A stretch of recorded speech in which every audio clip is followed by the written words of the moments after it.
G'day everybody and welcome back. Last episode I fitted an Ohlins rear shock and one of the main reasons for doing that was the adjustability or the ease of adjustability. Anthony Hoskin, one of my patrons, pointed out to me that I might want to have a look at where that is mounted, that unit. It looked like it was too far inboard, could potentially hit the hugger on full compression, and was not that easy to access. He said that normally you can just access it from the seat. The ST3 parts list doesn't actually show it, so I wasn't 100% sure. I got online, looked at a heap of photographs, and I could see that they were all in a different spot to where mine was. As it turns out, I've located it correctly. It's mounted in the right location. But the bracket was bent.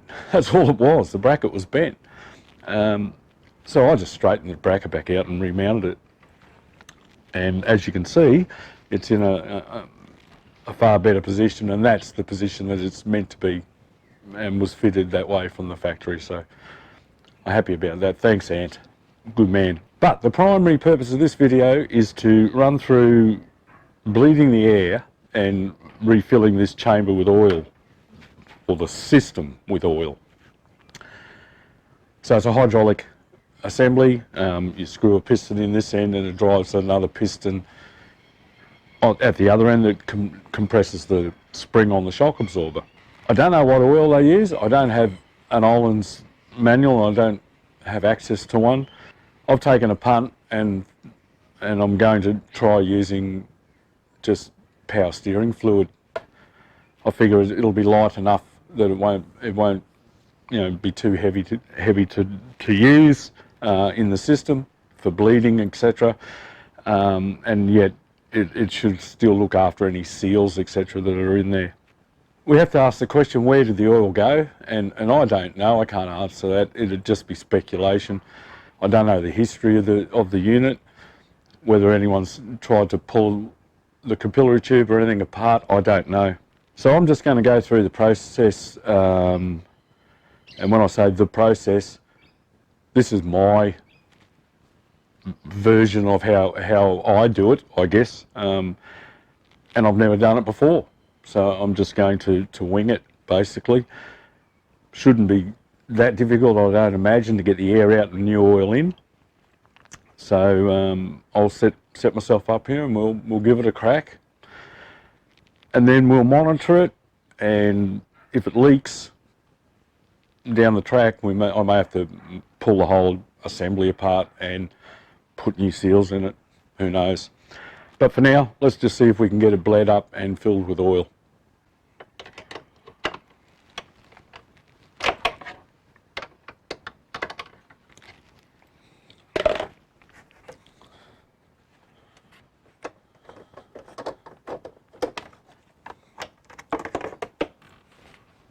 Okay, so I've now removed it and I've got it sitting up higher than the shock, obviously, and I've got it sitting on a towel so I don't leak everything all over the bike.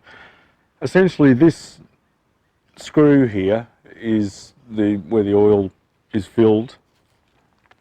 So I'm just going to put some load on it, just so I can just sort of start to feel a bit of load on it. I'll crack that.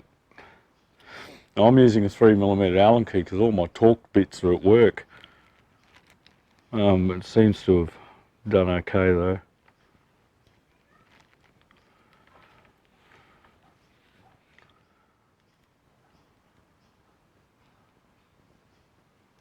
Okay, so there's oil there.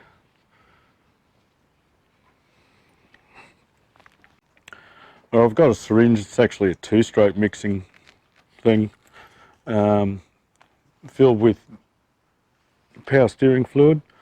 I'll just yeah.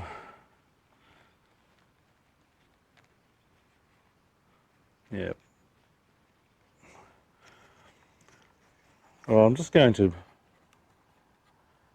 put some in there.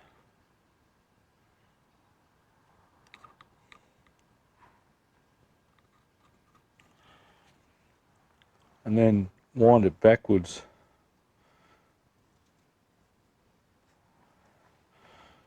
So I'll see the oil disappearing. There it goes.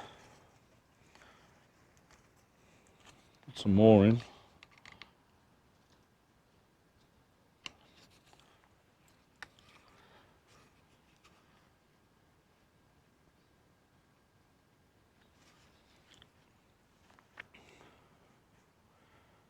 Wind it backwards.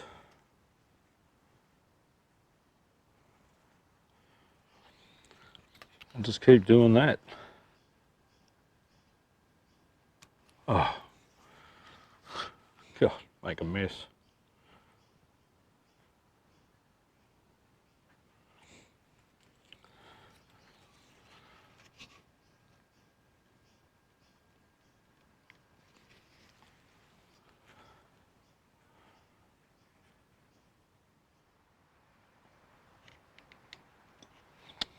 Good God. Oh, that's all the way back again. Screw an O-ring back in.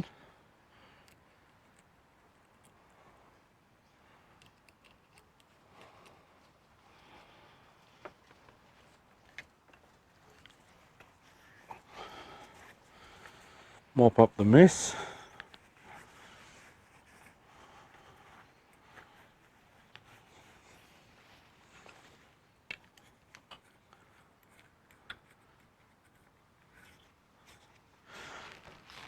Not bad. All right, let's have a look at how much we get out of it now in terms of travel in the spring compression. Because before, remember, we only got about 6mm out of it, and I think you're supposed to be able to get 10.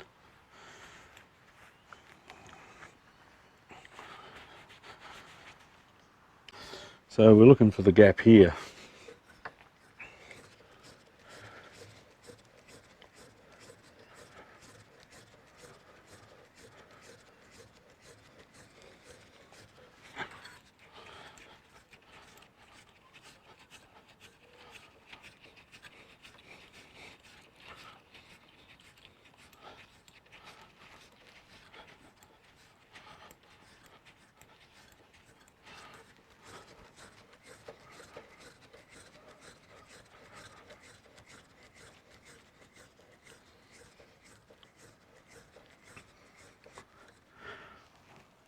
Oh, well, that's me maxed out on the adjuster.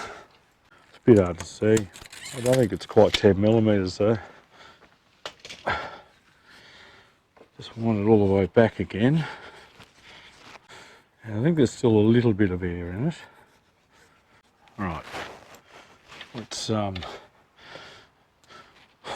if we can get any more out of it.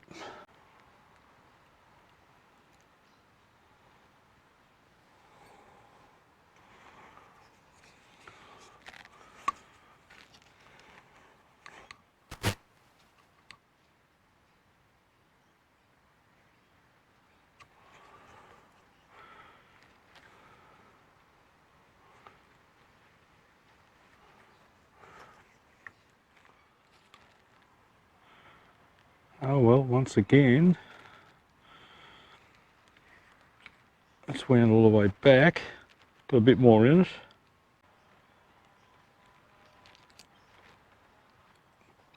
Yeah, that's better. That's almost instantaneous now. Wind it all the way up and see how we go.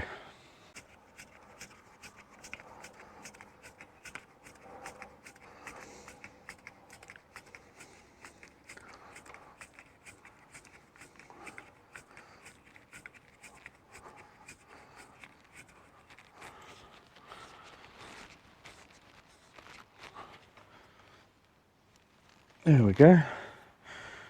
That's a bit better.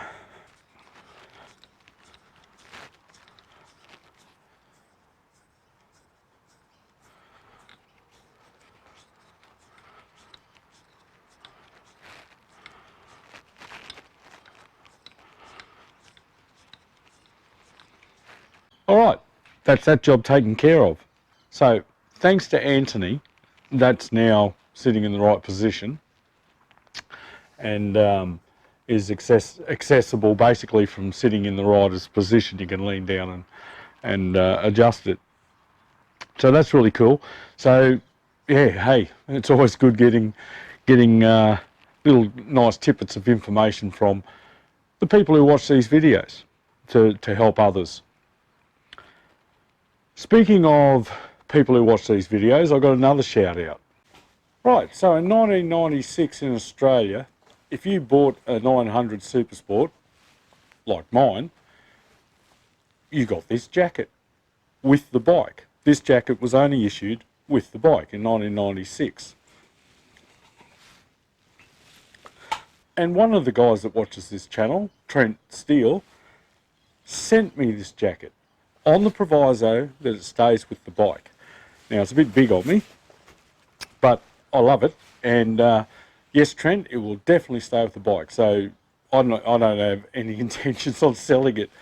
But if I did, I promise you that it'll be packed up and sold with the bike. That is so cool. Thank you, man. That is just absolutely brilliant. So there you go.